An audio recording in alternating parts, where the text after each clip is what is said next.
तो चलिए देखते हैं क्या है मैसेज ऑफ द डे।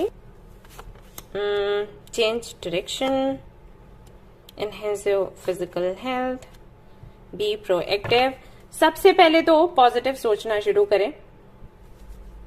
सुबह उठते हैं, देखिएगा कि कैसा ख्याल आता है। कोई ऐसा थॉट आता है जो कि नेगेटिव है तो उसको चेंज करने की कोशिश करें। पॉजिटिव आता है तब तो कोई दिक्कत है ही नहीं।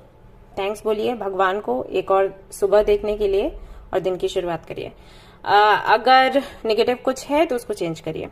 दूसरा, यहाँ पर आपको बोला गया है कि आप अपने हेल्थ का ख्याल रखिए, क्योंकि जब हम अनहेल्दी होते हैं ना तो सब कुछ बुरा ही लगता है, हमें हर कोई बुरा लगता है।